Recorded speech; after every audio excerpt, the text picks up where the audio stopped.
Gente, boa noite. Daqui a pouquinho vamos começar. Eu tô entrando aí, daqui a pouco vai entrar com a gente também a Melanie Dutra, do Análise Covid-19, minha colega de departamento lá na Bioquímica, né? Eu tive um acidente aqui, acabei de quebrar o meu tripé aranha, porque é isso, né? Pré-candidatura popular faz vídeo com tripé aranha de R$ 10 do Shopping Trem e ele não tem assim a mesma qualidade, né? Embora seja um bom produto, não tem a mesma qualidade aí dos tripés que esse pessoal mais profissional aí usa. Então, quase 9 horas. Daqui a pouquinho vamos estar iniciando aí. Boa noite para quem já entrou. O Henrique, a Mel, minha convidada de hoje, a Sara também. Aí eu já te chamo aqui, tá, Mel? Deixa eu botar uma almofadinha aqui pra facilitar. A conversa vai ser meio longa. Fiquei com metade do tripé numa mão, metade no outro.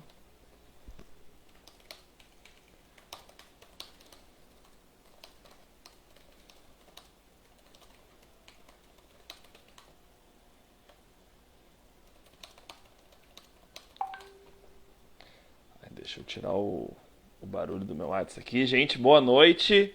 Pessoal que tá entrando aí, daqui a pouquinho já vamos começar mais uma live aí da nossa sequência das segundas-feiras, escrevendo Porto Alegre. A minha convidada de hoje já tá aí na sala. Eu já vou chamar ela, é a Melanie Dutra, minha colega de departamento lá da Bioquímica, que é doutora aí em neurociências e faz parte do grupo Análise Covid. Eu vou botar logo a Mel aqui, que aí ela também se apresenta. Vamos lá. Coloquei aqui. Daqui a pouquinho então a Mel vai estar entrando aí com a gente. Mel, tu recebeu?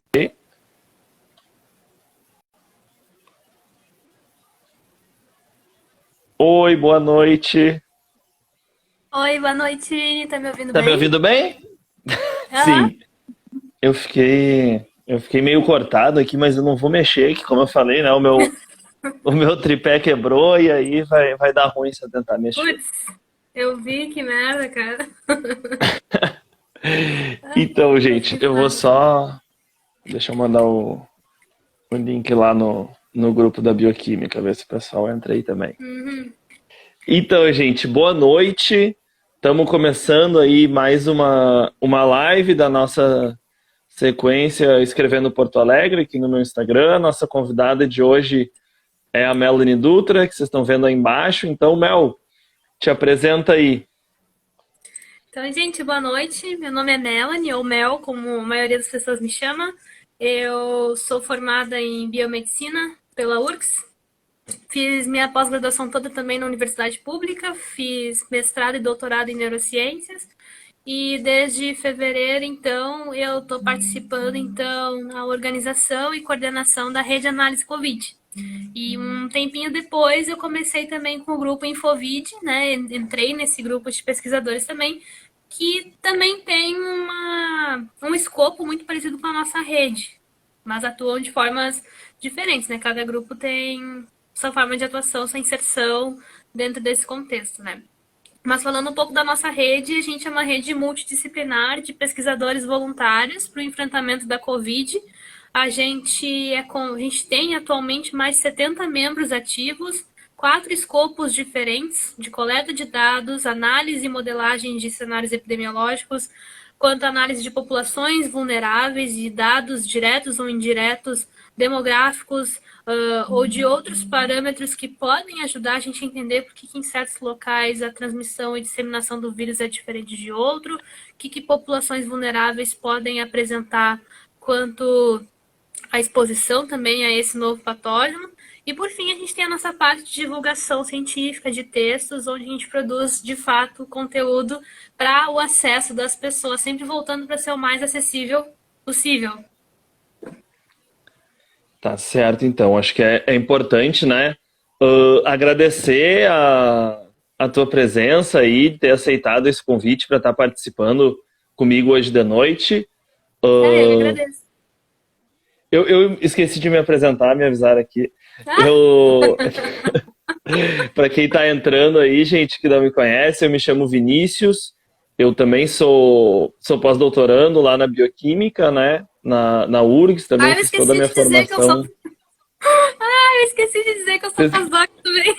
Eu só esqueci. Também, minha colega lá de programa de pós-graduação. E também fiz, né, toda a minha formação acadêmica aí na universidade pública, na URGS, né? E é um orgulho muito grande, né, poder receber uma colega aí para trocar essa ideia na noite de hoje.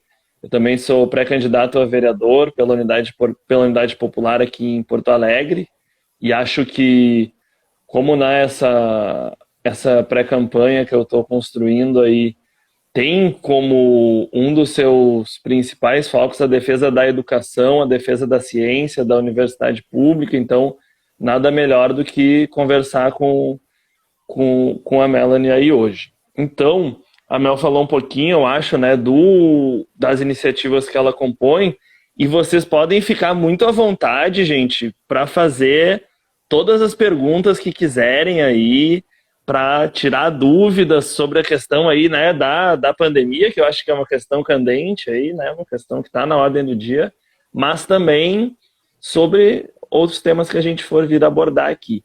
Então, Com eu, certeza. eu sempre começo as minhas lives aqui, Mel, dando um panorama geral, né, de como estão, independente de qual é o assunto, de como estão os dados a respeito aí da Covid-19, né? Então, a gente atingiu aí a triste marca de 100 mil mortos ontem, né? Na verdade, já chegamos a mais de 101. E aqui em Porto Alegre, 90% dos leitos de UTI estão ocupados.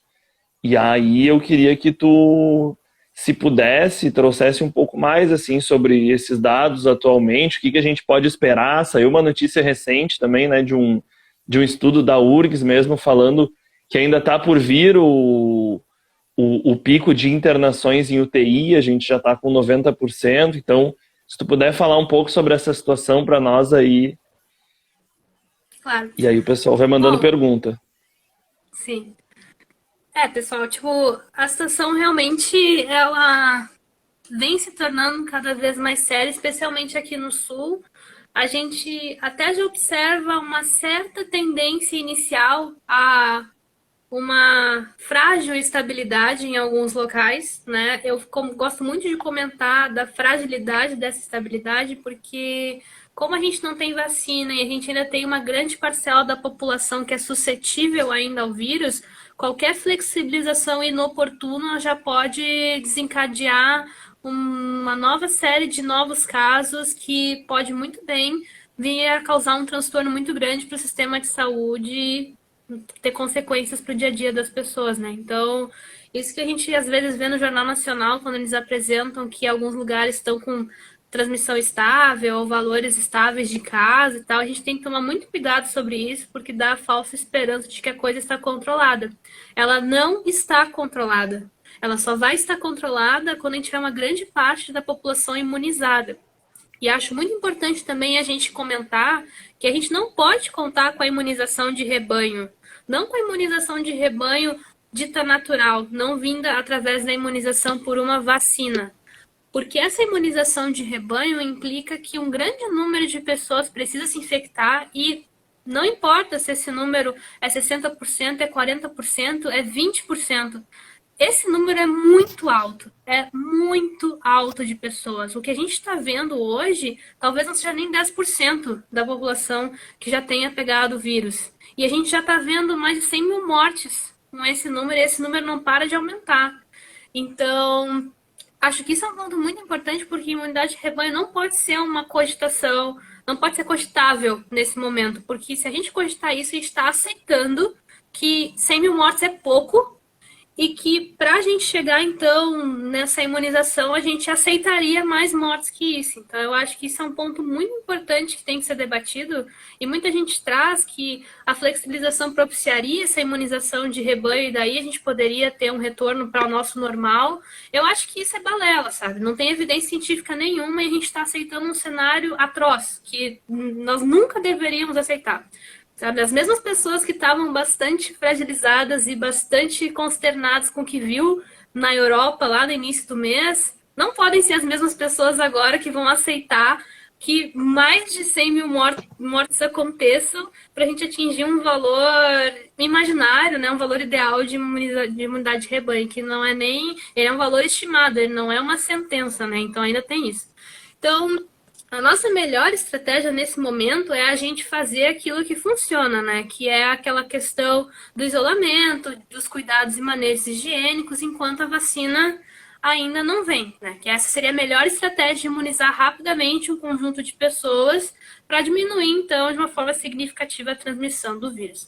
Então, antes de entrar nesse contexto, que as pessoas normalmente são muito curiosas para saber sobre vacina, eu acho que é importante a gente também ressaltar que, de fato, aqui na região sul e em alguns lugares do centro-oeste e do sudeste, a gente tem um grande avanço no número de casos e é uma coisa já meio esperada.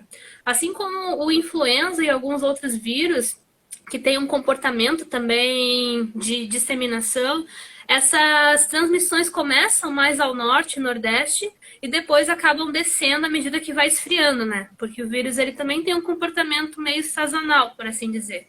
Não quer dizer que climas quentes impediriam essa transmissão. Bom, a pandemia estourou no nosso verão. A pandemia ainda está acontecendo no verão do hemisfério norte. Então, parece que ser verão ou não, o vírus tanto faz.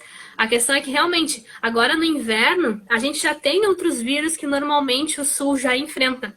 A gente já tem ocupações de UTIs por parainfluenza, por rinovírus, por outros vírus que aumentam sua circulação nesse período. Então, se a gente já tem, por exemplo, isso aqui, que é o nosso normal de internações aumentado nesse período, com o coronavírus nós temos isso aqui.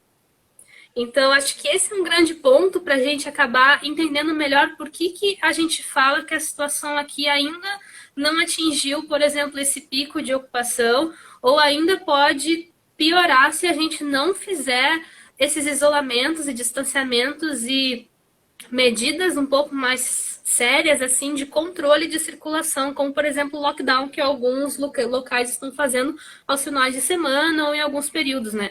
Porque justamente a gente tem essa noção de que há outros vírus circulando e que isso também leva à ocupação da UTI, somado a esses casos, a gente pode ver um cenário ainda mais grave. Por isso que é importante a gente se atentar ao como é que estão os hospitais e principalmente como esses coordenadores de hospitais se posicionam. Então tem a Nadine lá no Clínicas que sempre faz live e quando a gente assiste, por exemplo, esses vídeos dela, a gente fica bastante consternado porque a situação não está administrável lá. Então, por mais que hoje eu veja uma notícia que as ocupações se mantêm estáveis por uma semana. Bom, gente, é estável com 300 pacientes na UTI, então é muita coisa. É uma estabilidade muito difícil de administrar, ainda que ela soe como uma estabilidade. Então, só porque não piorou não quer dizer que está melhor. É só significa que não piorou mesmo, né? Eu acho que, pegando esse gancho do que tu falou, Mel, eu tava pensando, já quando tu tinha iniciado a tua fala, que é muito complicado, assim, como os veículos de imprensa trazem as notícias, né? Porque tu pensa estável é uma coisa boa. Só que, assim, numa cidade como Porto Alegre, que tem quase 1,5 milhão de habitantes, tem 1.400.000 habitantes, e tu ter 93 leitos de UTI vagos, tu ter uma estabilidade nesse grau nunca pode ser considerada uma coisa boa, né? Claramente Exato. é um problema. E a gente, como tu falou, né, tem um aumento já natural do número de internações por vários vírus e a pandemia, obviamente, é um agravante, né? E eu acho que é fundamental, assim, essa coisa que tu traz sobre a questão da flexibilização, porque hoje a gente sabe que tem uma campanha muito forte, né, dos grandes empresários Inclusive, quem anda por Porto Alegre enxerga a quantidade que tem de outdoor dizendo que o comércio não pode parar, né? E essa campanha ela é muito grande para que reabra, e a gente precisa pensar também, entender que isso mexe com o ânimo das pessoas, mexe com os sentimentos das pessoas, porque a gente realmente, além da crise sanitária, também vive uma crise econômica, que já iniciou há bastante tempo e que tem se agravado durante esse período da pandemia. Então a gente vê aquelas pessoas que têm rios de dinheiro para colocar anúncios por Porto Alegre inteira, dizendo que a cidade não pode fechar, para, de fato, conquistar os ânimos daqueles pequenos empresários, daquelas pessoas que têm seus pequenos negócios e que realmente não podem fechar, os próprios ambulantes, que precisam se colocar em risco porque não receberam o auxílio adequado, né? Aqui a gente sempre, desde o início da pandemia, vem levantando que no início da pandemia foram destinados aí 1 trilhão e 200 bilhões de reais para os bancos. E que a gente viu na reunião ministerial, inclusive, o Paulo Guedes dizer que esse dinheiro não vai ser para salvar os pequenos, mas sim para salvar os grandes, porque salvar os pequenos vai dar prejuízo.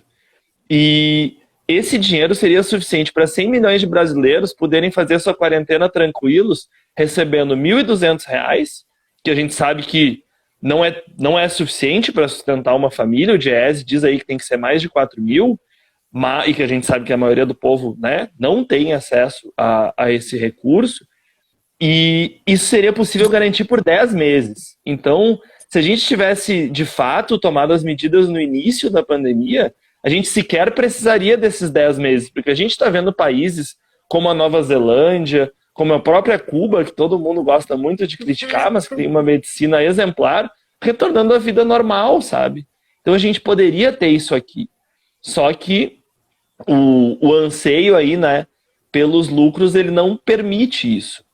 E, inclusive, agora no Dia dos Pais, a gente teve uma reabertura que a Justiça obrigou a fechar no domingo, né, o comércio, e eu acho que é impossível a gente não falar sobre a necessidade desse isolamento, mas que seja, né, um isolamento onde as pessoas possam ter garantidas as suas condições mínimas de sustento, porque senão não adianta, tu acaba perdendo essa luta de discurso. Porque se tu diz só o fique em casa por fique em casa, a pessoa vai dizer não, fica preciso respaldado, comer. né? Exatamente. Exatamente. Se torna uma opinião, assim como outras opiniões. Eu acho que isso mostra, Vini, uma questão muito séria que por muito tempo as pessoas evitam de discutir, que é a fragilidade do nosso Estado. Porque quem deveria prover esses direitos e quem deveria garantir que a população pudesse fazer uma quarentena e um isolamento no momento em que ela mesma é exposta a um novo patógeno é o Estado. Então, esse é o lance, e eu acho que aqui no Sul, em especial, isso tem uma fragilidade ainda maior, porque foi tentado criar um sistema onde a gente pudesse ter um monitoramento mais de perto, um monitoramento mais sensível à medida que a pandemia fosse se alastrando, principalmente nos interiores. E esse sistema, ele tornou não só frágil ele mesmo, com as concessões que são feitas cada vez que os relatórios das bandeiras são notificados, como também tornou frágil a própria adesão e compreensão da população quanto à seriedade e gravidade da pandemia. Então, no momento em que tu olha que 90% do estado está em bandeira vermelha, que é uma coisa que deveria assustar, que deveria chamar a atenção de que o risco está alto, de que o negócio está se espalhando e está se tornando insustentável já, isso na sexta-feira. Se na segunda-feira já vê que já está laranja tudo de novo, porque houve aqueles pedidos de recurso, tu já fica, poxa, mas então o que estava errado nessa análise de sexta-feira para agora, segunda-feira, os recursos já mostrarem, não, realmente é para ser laranja, não, realmente para ser amarelo, ou enfim, sabe? Então isso já mostra que o fato de tu ter concessões e elas não serem muito bem explicadas, nem para a comunidade científica e nem para a população, isso mostra que talvez a situação não esteja tão ruim assim e que os interesses parecem ser muito mais prioritários do que a própria segurança do povo, entendeu? Porque, na minha concepção, no momento em que tu cria essa métrica, não necessariamente tu precisaria de recurso. E ao mesmo tempo, é isso, a métrica é essa, então beleza. Se tu tá em bandeira vermelha daqui a uma semana, 15 dias, quando houver a reanálise, façam o possível para que nesse momento vocês estejam na nossa métrica da laranja, na nossa métrica da amarela. No momento que foi taxado de vermelho, então, por esse período em que a gente estabeleceu que a gente vai fazer a próxima análise, você não tem que se comportar como tal. Porque daí se mostraria para a população que o negócio tem uma seriedade, é grave a situação, e que a única forma de sair dela é melhorando a situação de fato, e não enchendo a mesa do governo com recurso como se fosse um concurso público onde eu acho que a questão está errada e merece ser ressarcida por ela, entendeu? Então isso é uma coisa que me deixa bastante preocupada, porque isso não implica só nessa questão de adesão a esse sistema. Isso implica na mentalidade, na construção de consciência que o povo tem sobre a situação. E isso é muito sério. Porque isso faz com que as pessoas achem que não está tão grave assim.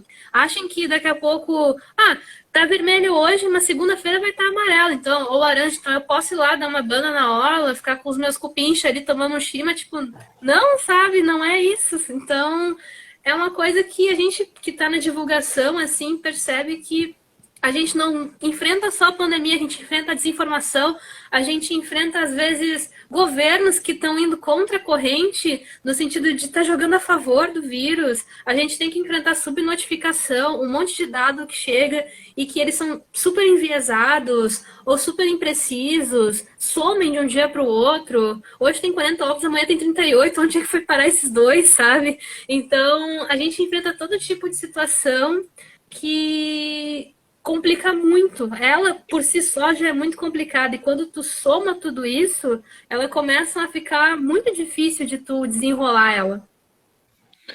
Não, e eu acho que é importante também, né, a gente ver essa questão do ânimo, né, das pessoas, porque no início todo mundo tava com medo da pandemia, tava, né, tentando se resguardar, mas hoje muitas pessoas não tomam os devidos cuidados, e a gente precisa ter o discernimento também, porque o mais fácil é dizer, a culpa é desse povo aí que não bota a máscara no rosto.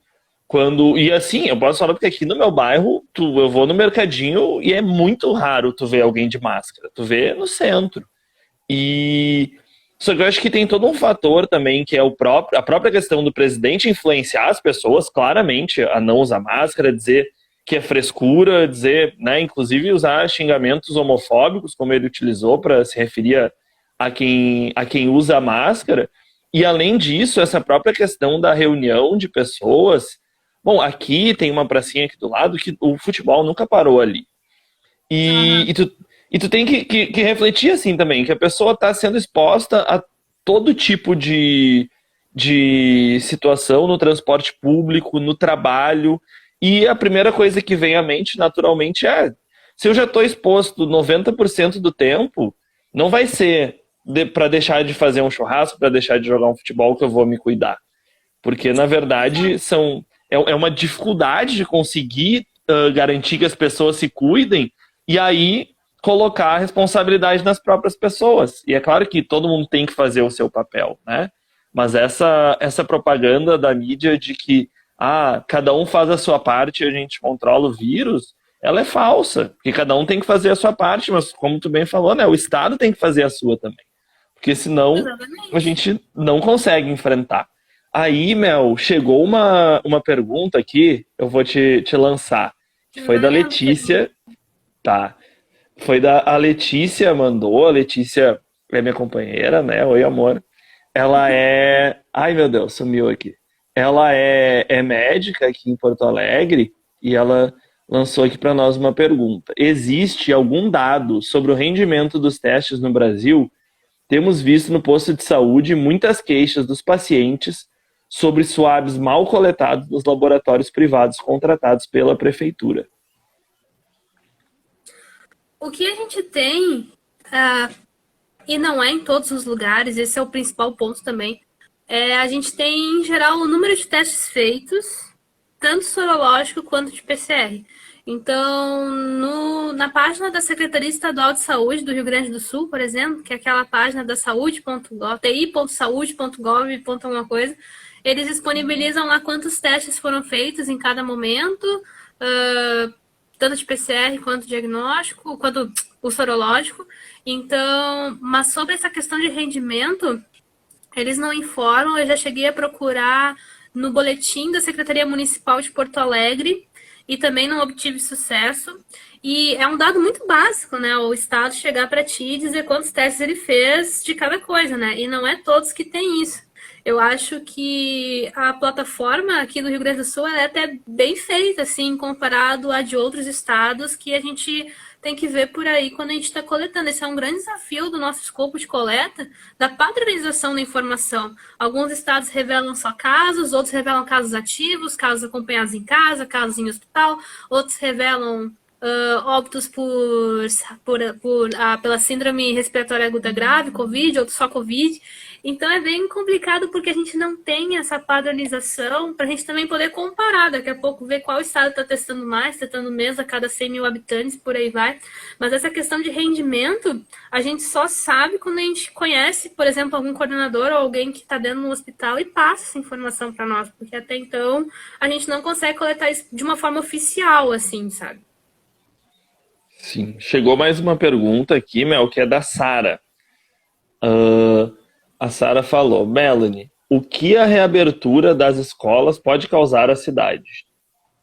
Bom, a gente viu na França quando eles, acho que eles foram um dos, não vou dizer primeiros, mas foi um dos primeiros a ser grandemente noticiado. Quando eles reabriram, eles tiveram que fechar mais 70 escolas lá. E isso é muito sério, porque muito se acreditou que as crianças não fossem num grupo de risco, assim, e realmente talvez não sejam mesmo, mas a questão é que elas podem ser super transmissoras.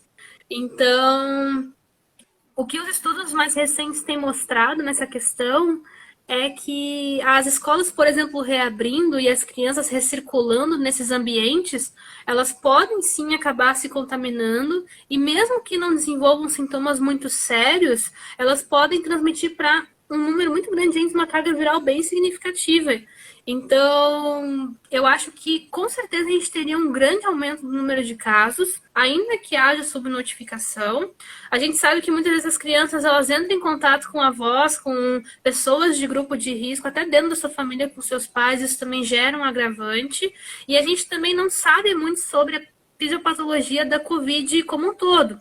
A gente está descobrindo que ela afeta alguns órgãos de forma específica, que pode ter relação, então, com a doença, e existe uma manifestação neurológica que acomete muito crianças após ou durante a infecção da Covid, que a gente ainda não compreende muito bem, mas que gera impactos muito importantes para o desenvolvimento dela e possivelmente sequelas para o longo da sua vida. Então, a gente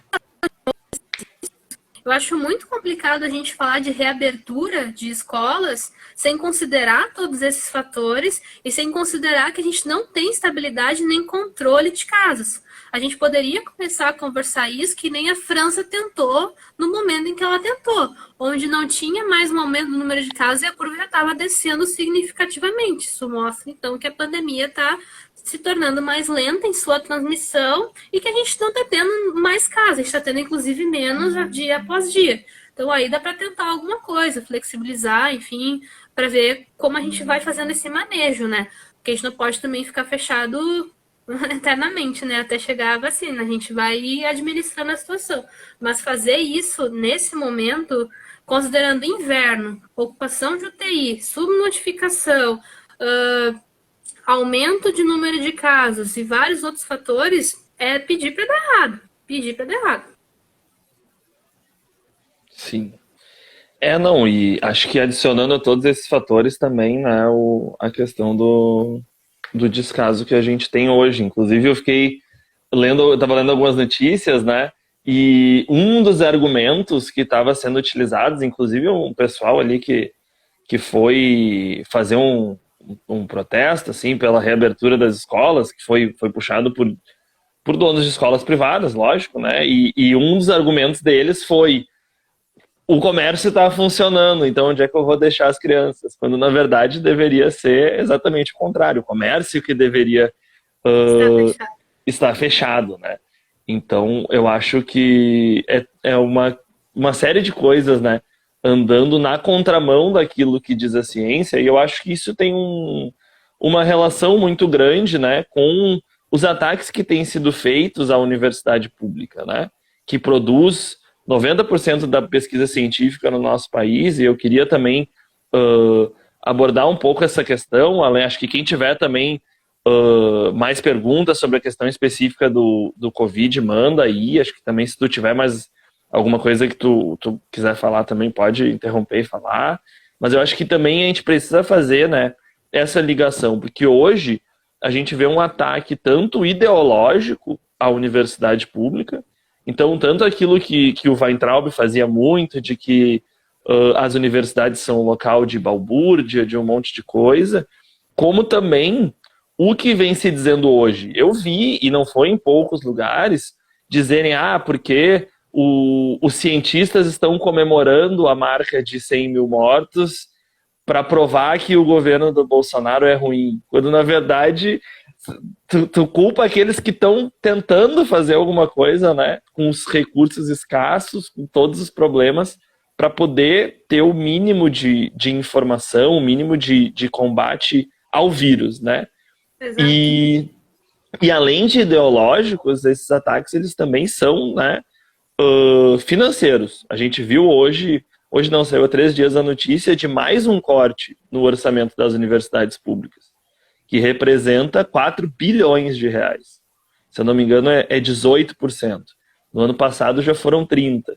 Então, tu desmonta, né, todo o aparato que pode, de fato, enfrentar essa crise. E por vários aspectos. Acho que aqui no estado mesmo, só comentando sobre a questão do Covid, o nosso governador, ele sempre coloca, né, que é embasado nos dados científicos,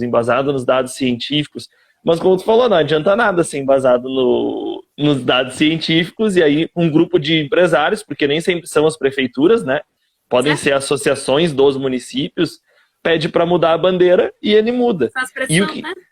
E o que tem acontecido agora, inclusive, Mel, não sei se tu chegou a ver, é que o mapa ele passa a ser consultivo, né? Se a maioria dos prefeitos de uma região decidir que não quer concordar com aquilo, independente de julgamento, de recurso ou o que seja, ele não precisa cumprir.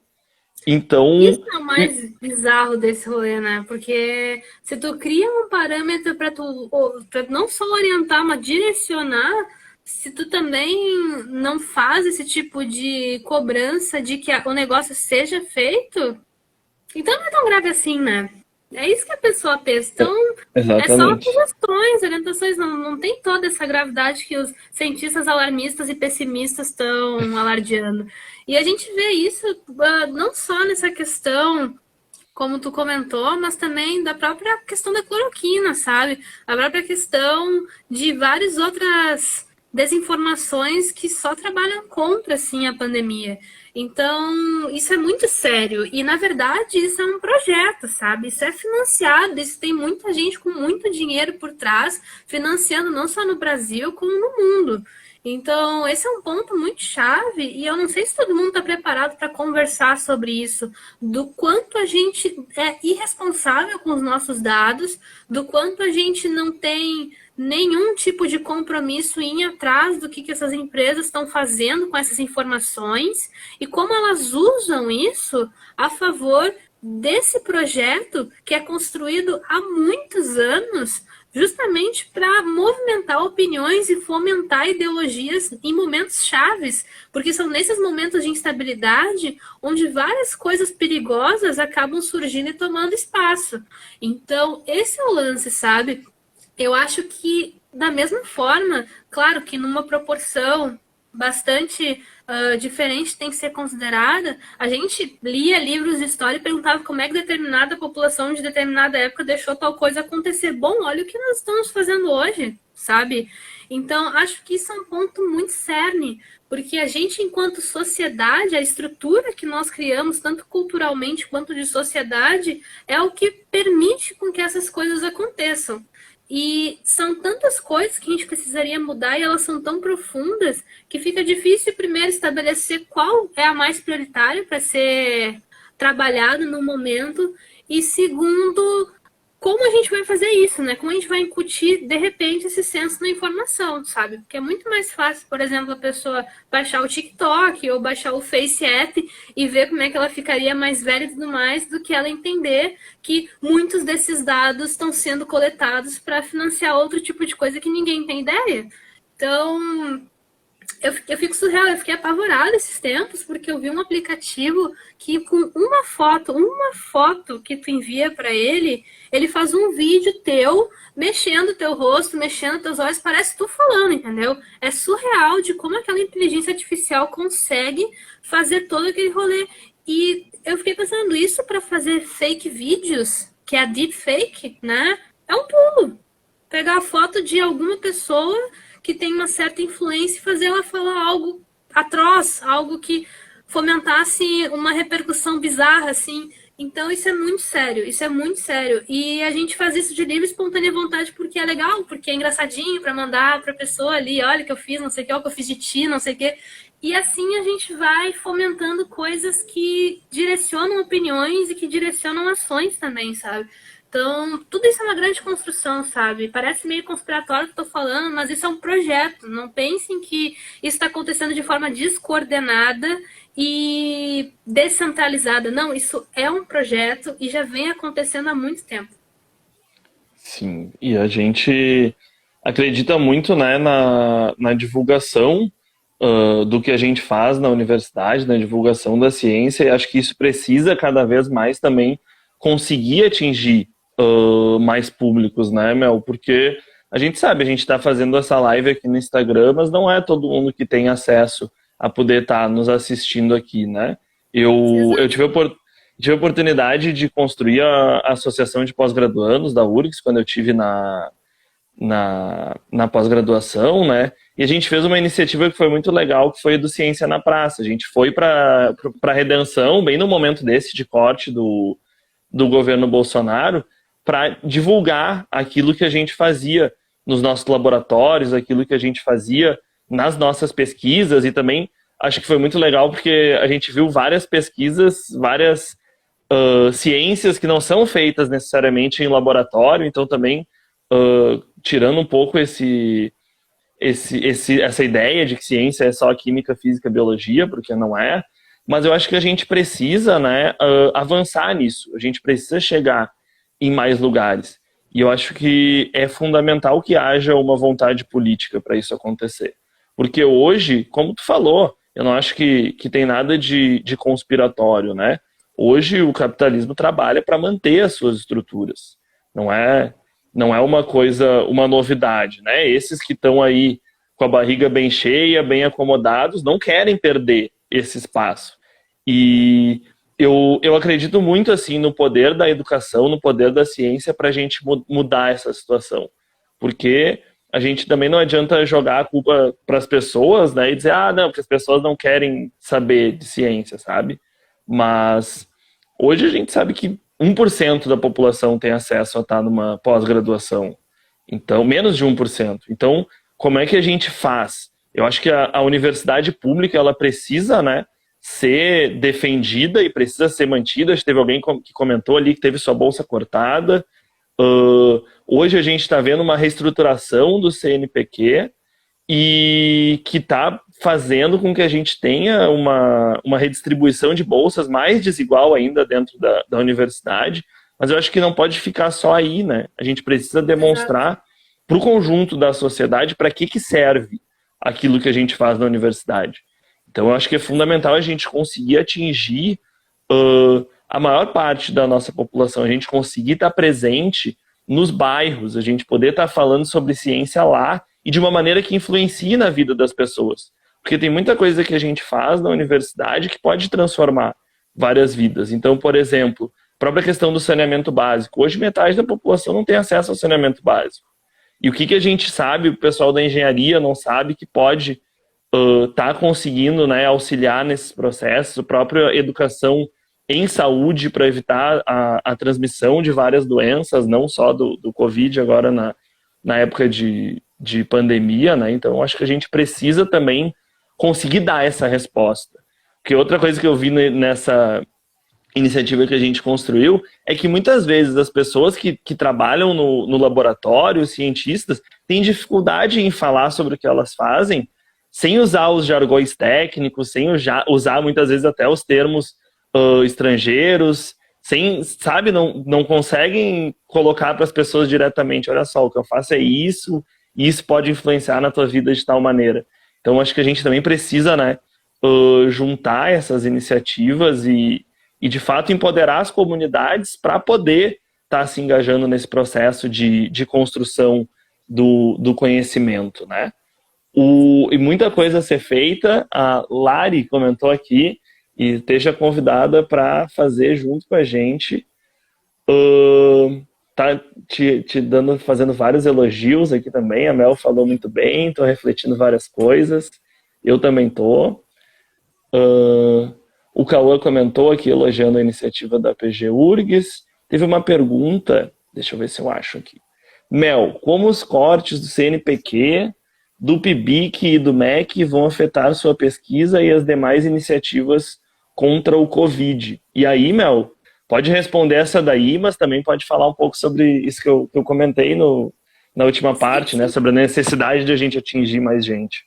Eu acho assim, Vini. Pra mim sempre foi uma coisa que eu sempre tive, assim, pra mim, sempre tentei discutir sobre isso com meus colegas, com o pessoal. Porque eu participo de iniciativas de divulgação científica já tem muitos anos, assim, desde a formação do Pint of Science em Porto Alegre até outras coisas, assim. E é óbvio que a gente não começa acertando, a gente começa divulgando para um determinado público que às vezes é tão especializado quanto tu, mas isso é uma construção, porque não é fácil a gente traduzir o que a gente faz. Muitas vezes a gente olha para as coisas que a gente faz e não entende muito bem o que a gente está fazendo. Então, é preciso muito domínio e preciso também bastante tato para tu poder chegar para tua mãe, para tua avó e dizer, olha, eu estou pesquisando isso aí tem uma repercussão muito legal na sociedade e tal forma. E poder explicar isso em 2 minutos, sabe? Por isso que eu acho muito legal essas iniciativas que desafiam os alunos a explicar a sua tese em 2 minutos, a explicar o que tu tá pesquisando, ou o artigo que tu publicou para uma pessoa leiga, assim, porque a gente precisa ser desafiado, e muito além disso, a gente precisa que as pessoas da pós-graduação entendam que isso é responsabilidade nossa também. Então, o fato de hoje as pessoas não entenderem o método científico é responsabilidade nossa, porque a gente entende e não explicou. É responsabilidade nossa porque a gente está inserido nesse meio e nem todo mundo tem esse privilégio de estar inserido nesse meio. Então é nossa responsabilidade, quem não está inserido nesse meio, ter acesso a esse conhecimento por nós. Então isso é uma coisa que eu tenho desde muito tempo, de que tudo que eu estou aprendendo eu preciso devolver para a sociedade. E não é uma coisa que eu estou sendo muito nobre fazendo isso. Não, é minha responsabilidade mesmo, tá ligado? É o mínimo que eu posso fazer por uma sociedade que constrói instituições públicas também, sabe? Então, esse é o grande lance e a gente tem que trazer cada vez mais nossos colegas da pós para esse mundo. Porque se a gente tiver um grande número de pessoas que está concentrado nisso, explicando, participando de iniciativas, poxa, a gente já vai ter muita gente falando de ciência, sabe? E talvez esse momento, diante de desinformação, a gente precise realmente disso, de mais gente falando de ciência, para a gente ter uma voz um pouco maior ou um pouco mais forte frente a toda essa loucura da desinformação que tem fomento, que tem gente sendo paga para continuar transmitindo essa desinformação, enquanto que nós estamos fazendo aqui voluntariamente, porque a gente acredita nessa causa de que a população merece, deve e necessita saber o que está acontecendo. Então, é por isso que eu idealizei e fui atrás de construir a rede, é por isso que eu participo de várias outras redes, porque enquanto eu tiver tempo, isso é uma prioridade. É importante as pessoas não necessariamente entenderem nesse momento que eu, Mel, estou pesquisando no meu pós-doc, mas entenderem o que eu posso contribuir diante da pandemia. Se eu, em algum momento da minha formação acadêmica, entendi o que é o mecanismo da vacina, entendi o que é o mecanismo de infecção do vírus, poxa, esse é o momento que eu tenho, então, de pegar isso que eu aprendi e explicar para as pessoas. Por isso que eu acho tão legal e eu fico muito emocionada de ver colegas como a Lari, que está aqui comentando, que estão na pós, estão fazendo uma puta pesquisa, assim, dentro das suas áreas, estarem sendo desafiados a participar de uma área nova, que também não é a minha área, eu não sou virologista nem nada, mas a gente está aí aprendendo e ensinando, sabe? Como diria o Geraldo Vandré. Então, eu acho que esse é o grande lance, sabe? A gente tem essa capacidade e a gente precisa dessa mobilização mais do que nunca. E sobre especificamente a pergunta que foi colocada da questão das bolsas, gurizada, é o seguinte, quem move a ciência no Brasil são os pós-graduandos.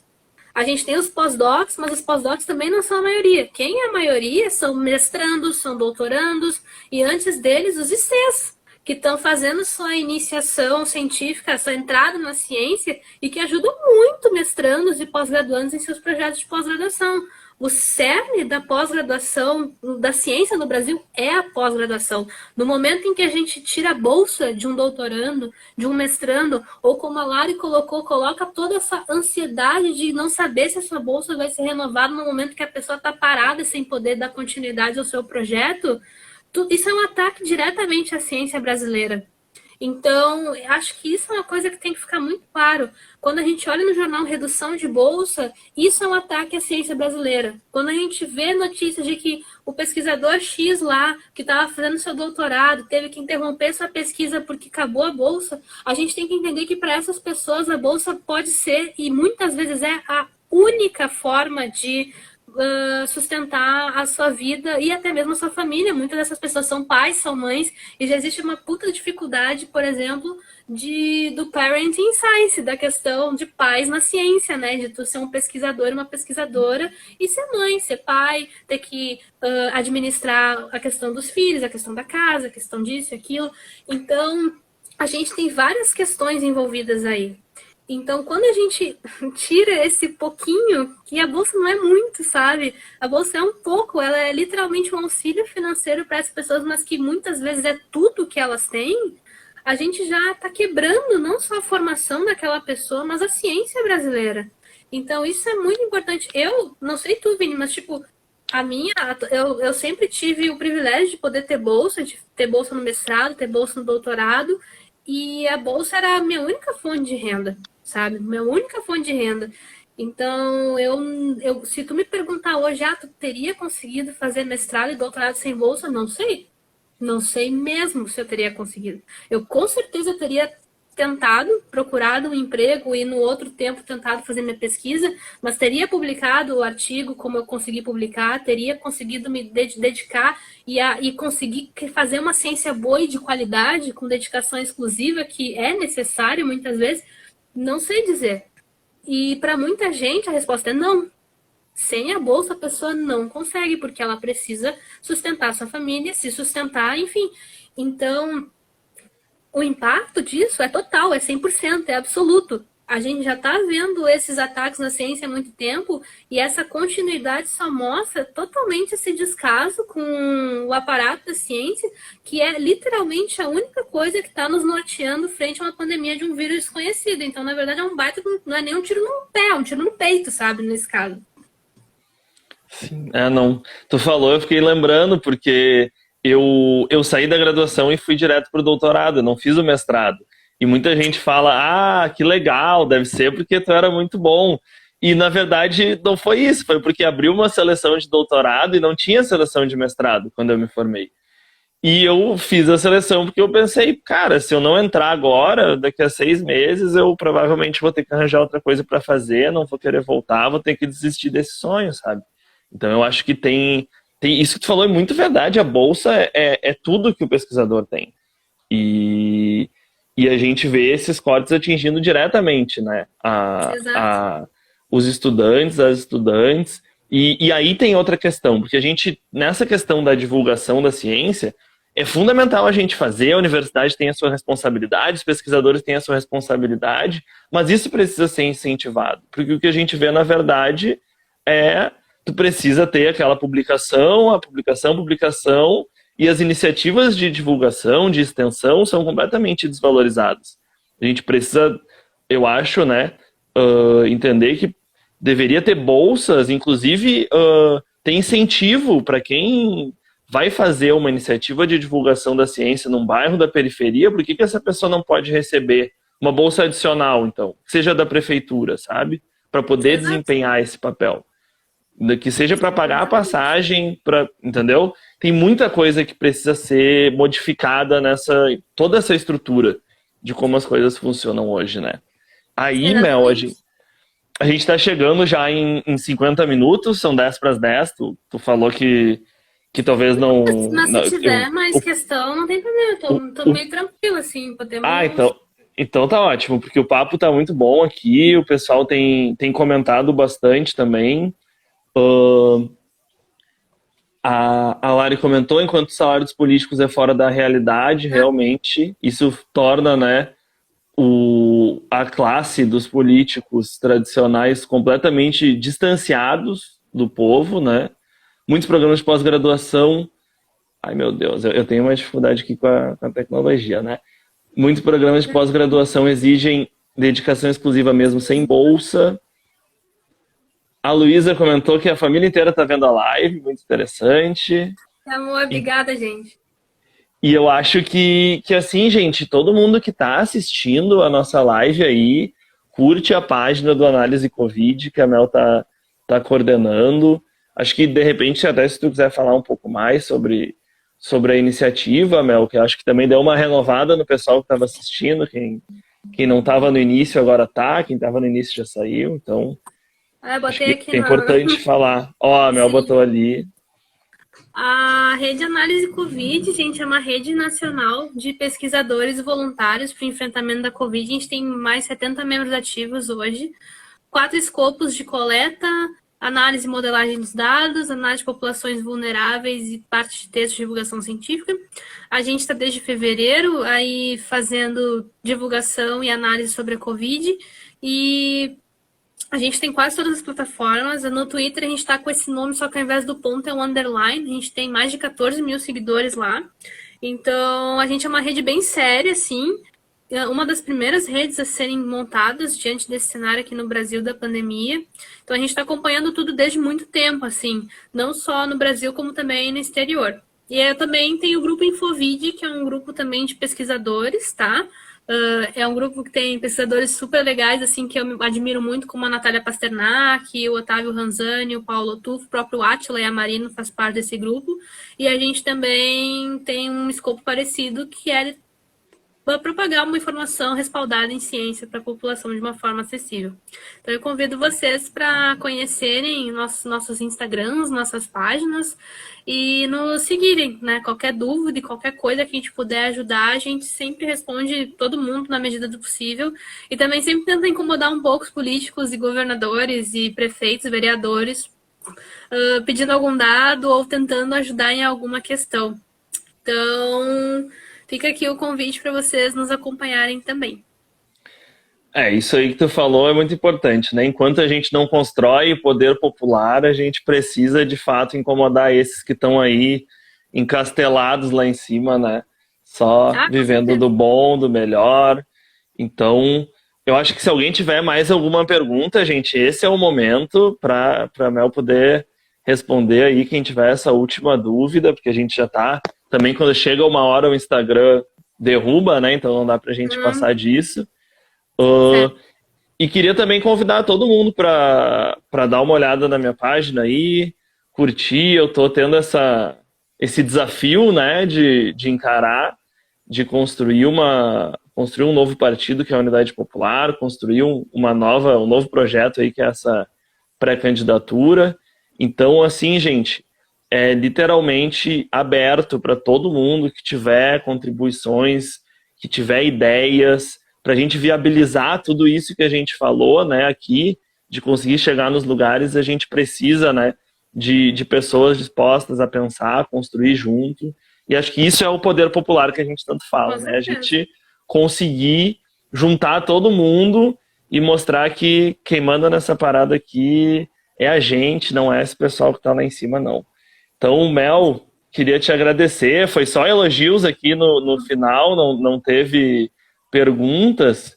E queria, de novo, te agradecer muito aí. Queria avisar todo mundo também que a Mel é uma pessoa super disponível aí, quem tiver vontade de convidar ela para participar de um espaço, né? Ah, Não sim, tô a te, gente não tô não. te colocando à disposição sem te perguntar, mas Não, mas eu tô convidem, à disposição porque sim. Eu tô à disposição sim. Enquanto tiver tempo, saúde, nós estamos aí divulgando. Não tem? Com certeza. maravilha, então. Muito obrigado aí pela tua participação, muito obrigado todo mundo que assistiu, que acompanhou e seguimos firme aí nessa luta pela valorização da educação, da ciência e da pesquisa. Eu te agradeço, Vini, pelo espaço aqui. Qualquer coisa, literalmente que eu puder ajudar, conte comigo também. Tamo junto, pode deixar que eu vou te perguntar muita coisa aí pra gente seguir nessa construção. Com certeza. Valeu, abraço, obrigado pelo teu Valeu, tempo gente. aí. Obrigada. Boa noite. Tchau, tchau, boa noite, gente.